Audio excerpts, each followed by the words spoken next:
Ani garuu sagalee galataatiin aarsaa seenaan dhiyeessa. Wanta ani wareeges nan baasa. Fayyisuu kan Waaqayyooti jedhe. Ergasii Waaqayyo mootumichatti dubbate. Inni immoo gara gogaatti baasee Yoonaasiin ol deebise. Ameen. Ameen. Biraan deebi'aa mallee. Ani garuu sagalee galataatiin aarsaa seenaan dhiyeessa. Wanta ani wareeges nan baasa. Fayyisuu kan Waaqayyooti jedhe. Ergasii jechuun maqaa ergasii waa ta'eera erga waan sun ta'e booda ergasii Waaqayyo mootumichatti dubbate. Inni immoo gara gogaatti baasee Yoonaasiin ol deebise. Situbas jedhee lallaba. Yoo isin eeggate ta'e situba, yoo isin duraan eeggate ta'e situba. Warra eeggatan situba. Kutaa kana keessatti waa'ee macaafa raajii Yoonaas yeroo ka'u wanta tokkotu ka'a. Yoonaas akkanni abboomamuu didee Waaqayyoon dhagahuu didee gara Waaqayyoon dhaquu dhiisee gara yaada isaatti akka ka'e achiin waliin akka ture kana hin beektu. Ani kana baay'ee keessa galee seenaasaa yeroo koof ibsuu hin danda'u. Gabaabatti Yoonaas jechuun nama Waaqayyoof adda ba'e, nama arrabasaa Waaqayyo kabaje, wanta inni dubbatu Waaqayyo tolii galu, nama Waaqayyo immoo dhaga'u, Waaqayyo adda ba'e, Waaqayyo bitame, nama Waaqayyo filateetti hojii isaa hojjetu. Akkuma raajota warra kaanii keessaa raajii Yoonaas jedhamu isa tokko. Haa ta'uutii garuu kutaa amma laandu keessatti macaafni raajii Yoonaas boqonnaa afur qaba. Tokko kaastanii amma boqonnaa afuritti dhuftan seenaa wal fakkaataa tokko kaasa. Kutaan kun Yoonaas yeroo dheeraa erga Waaqayyo deddeemaa ture. Kutaa kana keessatti garuu yeroo inni Waaqayyoon diduu agarra. Maaliif Yoonaas Waaqayyoon didi? Waaqayyo maaliif ergee Yoonaas maaliif didi? Sababa Waaqayyoon didee immoo maal ta'e? Eegan jedhee booddeen xumura isaa immoo Yoonaasii Waaqayyo maaliif olii galan goolaba isaa immoo ibsatti laattee turaa jira. Naannawwee biyya jedhamtu kan magaalaa jedhamtutu magaalaa cubbuun baay'ee keessatti baay'atte baay'ee Waaqayyoon sodaachuun keessaa dhibee Waaqayyoon gaddisiisuun immoo itti baay'ate ulfinni Waaqayyoo irraa sokkee hammeenyi itti buute garaan Waaqayyoo itti gaddee deddeebi'ee carraa qalbii jijjiirannaa argatte illee magaalaa yeroo hundumaa cubbuurraa fagaachuu hin dandeenye, hammeenyarraa fagaachuu hin dandeenye, qalbii jijjiirannaa yeroo yookaan sossobbaa kan fakkaate waa'ee naannawwee kanaatti Waaqayyo gaaf tokko Yoonaas itti dubbatu. Akkas jedha badiis naannawwee guyyaa 40 galeedha. Naannawwee nan balleessaa, ciraa mashee lafarraa balleessaa, biyya naannawwee jedhamtu kanaan balleessuu barbaade na dhaga'uu diddee, na kabajuu diddee, anaan dhiiftee waaqa tolfamaa isheetti deebitee, yaada garaa isheetti deebitee, xuraa'ummaatti deebitee, ulfina na dhowwattee, kanaaf naannawwee balleessaa garuu carraa isa dhumaa tokko laadhaa yoo dhageesse yoo deebite itti laalamaati dhadhiitii naannawweetti sagalee qalbii jijjiirannaa waan ergaa naa dubbadhuu jedhetu Waaqayyotu gara naannawweetti Yoonaasii erga. Haa ta'u Yoonaas ibsisin jedhe dhaggeeffatee gara naannawwee dhiiseetu gara Tarshiishitti baduuf ka'e. Maaliif jennaan Waaqayyo murteesseera. Yoonaas immoo Waaqayyotu isa amansiisa malee Waaqayyoon amansiisuu hin danda'u. Hiyyeenee fuulaa fuulatti ittiin mormeef isaan baasu waan ta'eef Waaqa jalaa baqate, Waaqa jalaa miliqe. Kanaaf gara Tarshiishitti baduudhaaf markaba Tarshiishiidhaan mul'isee naggaadota warra miidiyaa wajjin markaba sana keessa galee deemsa gaafa jalqabu Waaqayyo masbara naannawwee irratti ta'e gaafa gara Tarshiishitti ka'u karaan beekamne Waaqayyo dura goree Waaqayyo achi dhaqee wadamaan jedhe namni waa sirra ba'e achis jira Waaqayyo. Daawit akkan jedha fuula kee waa isattoota gadhee baay'ee yoo fagaatee deeme jirtu jirtaay gaaratti warra jirtaay gadi nageenya jala galaanaa jirtaay lammutti tiisi jalaa baqatanii fiiganii ba'an hin jiru lammutti waaqayyo hin jirre hin jiru lammutti waaqayyo hin jirre hin jiru maqaan isaa ulfaata gaafa inni markaba yaabbatee ka'u raafama guddaa ta'e markabni raafamurra darbee hamma galaanaan liqinfamutti gaafa ga'u mi'a guddaa galiina gadaa deemoonni miidhaa waan ta'e markaba kanatti kan ulfaate baanaan siinuufa ta'u mi'a kanatti ulfaate galiitu mi'a fiyatanii deeman galaanatti gara turan sa'aatii sanatti Yoonaas irra bature maaliin rabannaattan baqataa dhaqa dhokatee dhaqa mul'isuun barbaadu qaba Yoonaas rabee jira inni kaan garuu sadarkaa du'aa irra jira raafamitti ka'e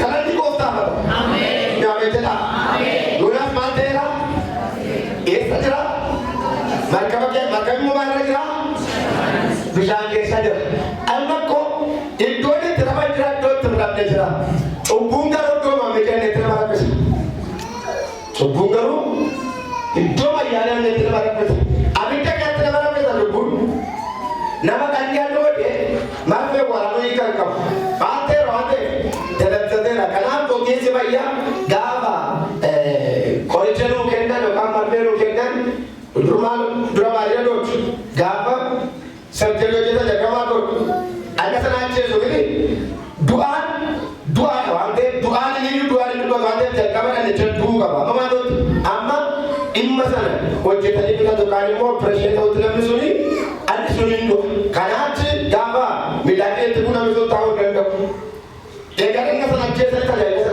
amma sababa du'ee muramaa hin dhaga'u maa ta'eeroo du'eeroo namni cubbuun ajjeese akkas namni cubbuun ajjeese dhiigi isaan argaa afaan isaan dubbata arrabi isaan haasaa in socho'a garuu du'aa rakkina kamiyootti fedhan dhaga'u alboodheedha waan ta'e namni anna fayyaa immoo xinnoo fayyannaa tuttan amma bunnaan keessan nagaadha naate shittaa jilee dhaga'amu tokko baaliin dha itti namni siitti dhibi asii dhibee maal godha miskoonii godha annaannoo kana jira wanti hin tolle tokko kasan jira maaltu jira naannoo kanaa intiraa mili bituma jaalalli maalaata funyaan keessan raasa maal agarsiisa fayyummaa agarsiisa kanaaf namni fayyaa kiristaanummaatti wanti nootu akkan ofirraa isa godha wanti noodhaan dafee birrachuu danda'a dammaquu danda'a inni dura garuu irratti abidda bobeesse maal jedhi har'an duute dhiittini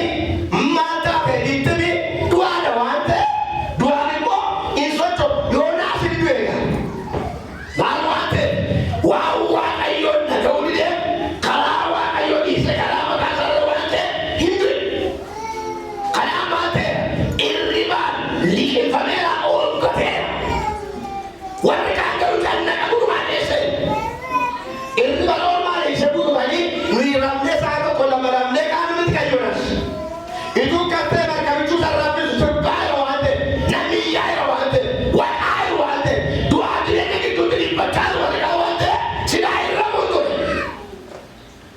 isa dhumaa mi'a jiru hundumaa gadi fuudhanii sanaanis ta'uu dhaabachuu hin danda'u waan barbaadu qaba qilleensi baradhaa waan barbaadu qaba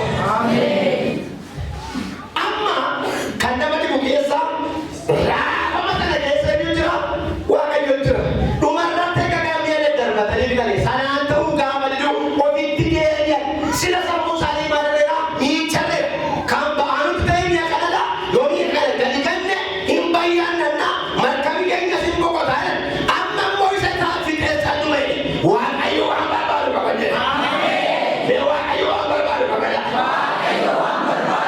dabalaa jedhaa isa barbaadu malee kan biraatti buudha waan barbaadu qaba jedha maqaan isa olfaa eeganaa booddee sanaanis taana yoo hunda gadi guuranii ta'uu dhinnaan deebi'anii yaadan rakkinannu gidduu jira amma bayyuu barbaadu waaqoo bayyuu barbaada rakkinannu gidduu jira rakkina sana maal gochuu barbaadani eenyutu sababa kana ta'eedhan kanaafoo jedhan hiixaa buufannaa jedhanitu hundumtuu waraqata jedhee barreessee malee sarii ishee gaafa hiixaa buuftanii uqubee buuftanii Italimba. Amen. Italimba. Amen. Barana Italimba. Amen. Wal fakkesu wal kesu ni nawa tau barana Italimba. Amen. Alki Kristanumma ni wal dawo isani wal tibul sali galo ni nawa tau barana Italimba. Amen. Wajra kesa wanda kesa sabara kesa barana Italimba. Amen. Kamfur markawa kayot. Amen. Yesus tumara isatu Musa isatu Tubish. Amen. Italimba. Italimba. Amundu tuita bahase itamare abbara kena kana barna gabadan gabamara ribusani Yonas. Yonas kam nan gabar badan Yonas jurubi inni ribasa aisa jadi kesa ko kera bae es hamma kami kurang hamma bikala natikali kurang hamma itamu amma san rakko wa khatu kana tali tiari balan ko da ni manta irra isara esi atu wa yusra amen amen adenyu esarute kitabeka wajin kemalina alisawaqa lagawumen wa isai eun isawaqa lagawumen mata mata yo ya sawarra makawa kayo wenti sabade artari ya sawarra maka kwari kaji artari bade artari ya sawarra maka kore kala kala kaji artari wanda to wa ma bade artari wa ayo ita sitti ko yo kande bisije amen amen bagaimana karo eli wakesa Wakayo ni wakesa ega wakesa tata ere wakayo mo nan mishigi sikashai ajarra kiran ega ida nan ari wakayo kai sila yo no na gade la jore na nejran na arre tu wajatan nebulla situ tu bulu tibide warne wakayo wakayo wajatan asmana ke dolega wa iga ke wakayo number bari ke ali to bulu itu asli ke gara darbada Yonas gadar bakamusan dembande miana mabite kabenya mabite gadar badam warri bor salpatu ke saimoli pagela kasih tadi pagela kalla kita sabari ke sabi ke sai alonne ya ta sini boyu salpini silai notu ala salpini no lami gati wamba ka se kamba ega wal dami dabe ega no pumi dabe ega wal kendi dabe bor inamne fitenu kabuni galarni sama amen ayo kuntummi gudda ko pese kuntummi timoyo na asina kalikum sobole mal ko pese eta jawa kai dana weta kini mo tare buke kana pese mal ko jawa kai achumatti entomi jesse attike saka galane kesa jara kuntummi magalane kesa bai food your brother mushkil kina ama Yonasis wa kayo sitaragan wa kayo Yonasis tarai juru Yonasis wa kayo nafsai juru elame si kone wa kayo kone jetona de la taragan wa kayo confess amen ismo duga wa kayo sentiman itu untuk katen dari orang katen is budo dari orang tubutan jerenya iliki orang jerantan wangkina kana agaga sekali lagi dari orang lantan wakayo tunggu pesaran itu kompes wakai Yonasis mali barbar wate ada hatilu barbar wate itu kita jaga kompes wandani ke santik dalam tai bar bele barsi salate nanti barsi sundan denge barajule kamasa ena wa menyo karawon makara amen waka ara adu waka de kamalas amen acuma sakaya waka kuya tadi garagon tumike kuntumbin bileza illikimse masbodi kabu barrin kabu aju galana ke sajra adunin jiru wokanin jiru alkandin jiru kuyanin jiru budem bishanin jiru lagotun jiru amat kade karabile sake saka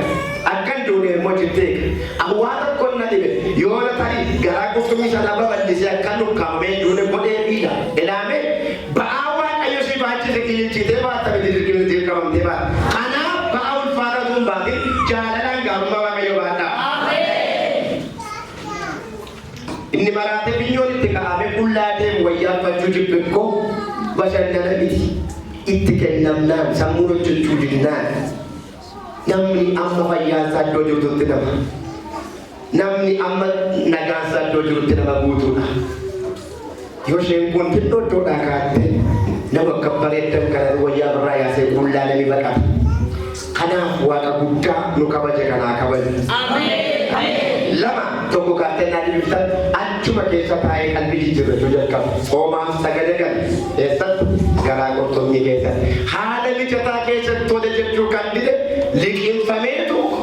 garaa galaanaa gataa'e galaana keeyyamu garaa qurxummii gataa'etu tokko hanga sagaleetti yeroo inni qalbii jijjiirratu yeroo inni iyyee fuula waaqotti immoo wargitu dubbisaa gaafa kudhan ta'u garuu galata saamidha kan inni waaqayyochi walii galuu isaa agarsiisu sagalee galata dubbate akkeen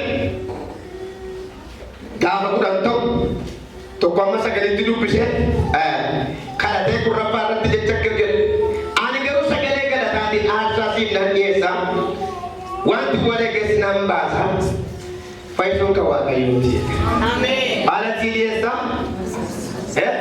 sila hidhiye innaqwele ntawele intawsi naqwele waaqayyoon lafati jette naqwele waaqayyoon hojii keessi yoo jette waaqayyoon karaa irra inteewele waaqayyoon amma garuu keede aarsaan sii dhiyeessa eessatti karaa qurxummii keessatti waaqayyoon baamochaale aarsaa dhiyeesse galata dhiyeesse awwaala kataa'e galata dhiyeesse waan godhatu jiruudha falli jiru maal iddoo liqinfaman sanaa bahuudha dukkana sana keessaa bahuudha waan ta'eef dandeettii waaqayyoo argee ati waan gochuu dandeessutti guutuudha waan ta'eef si galateeffachuu irraa kan hafe waan hafe jiru waan wareege maal akka nan baas maal wareege yaada keettoo ni gala isa jeette nan ta'a lama jettee ergite na ergite nan dhaqaa jedhe waaqayyoo waa dagale waaqayyoo waa dagale sana booddee tokkorratti waaqayyo qurxummichatti hin dubbatu qurxummiin guyyaa saditti se'ee dubbanne homaayyuu hin jenne gaafa guyyaa sadaffaa gaafa waaqayyo dhufee dubbatu qurxummii yoonaasiin fudhatee galaana keessaa gara baddaatti ol deemuu jalqabe mariin qurxummicha shufeerri qurxummicha waaqayyoodha mi'a beekira qurxummii sanaa shufeeriinsa eenyudha waaqayyoodha me waaqayyoodha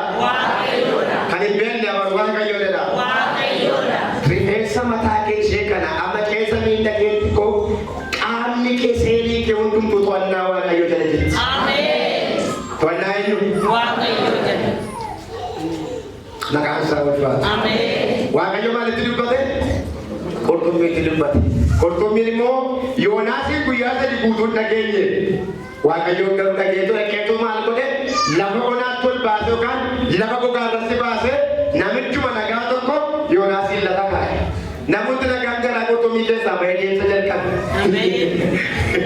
taamilli waaqayyo galanni isaa haa ta'u hin ciifne mana yaalaan danne fayyaama garaa qurxummii keessaa baheetu deemee kan hojjete lallabuu jalqabe waaqayyo jireedha dabalaadha walii gali waaqayyo wajjin akkeen yoo boqonnaa 22 waaqayyotti walii galii nagaatti jiraadhu kanaaf wanti gaariin siif taa'e maal ta'uudha waaqayyotti walii galuudhaan wanti gaariin namaaf ta'a namni waaqayyotti walii gale jireenya addunyaa kanaa jiraachuun salphaadha injifatee jiraachuun salphaadha mo'atee jiraachuun salphaadha ituu waaqayyotti walii galin ituu hafuura waaqayyotti wallalu ituu sagalee waaqayyotti lollolu namni fiigicha dhiisee yoo koochoo baase lafa ga'u baay'ee qabu sababii isaa maa'inni hangafsiisaan waaqayyoodha waan ta'e ameen jedhame haleluuyaa waaqayyotti gaafa walii gallu wanti hundumtuu nuuf tooranuu gala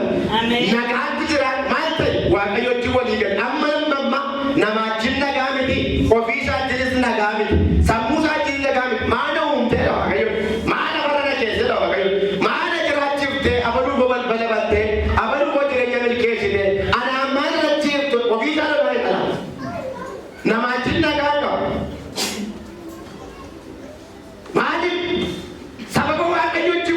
galle yaanni nama waaqayyo walitti dhabe waan hin jirre.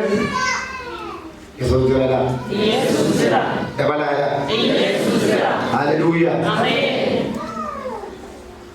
Yesuus jira. Yesuus jira. Abshaalummaa Yoonaas sa'aatii mo'amuusaa baree kaasee waaqayyotti deebi'e. Ameen. Walii gale waaqayyotti. Ameen. Yoo waaqayyotti walii galte inni liqinfame sii tufama. Ameen. Eebba koo qabamettee kan iyyitee sii banama miti ajajamee sii banama. Ameen. Amma qosee banamuu dide amma iyyine dhaga'amuu dide amma yaadne milkaa'uu dadhabne gaafa waaqayyotti walii galte garuu beekee ta'a. Ameen. Baarakiidha. Minaan baay'ati.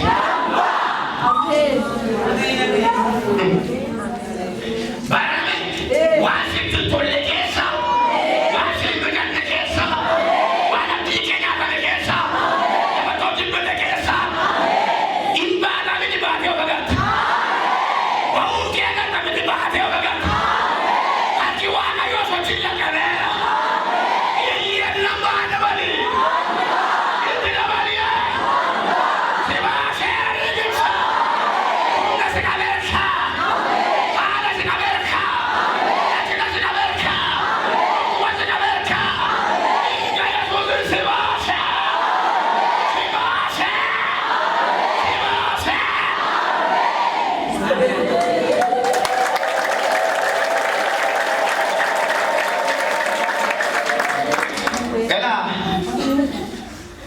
Yesuus jira.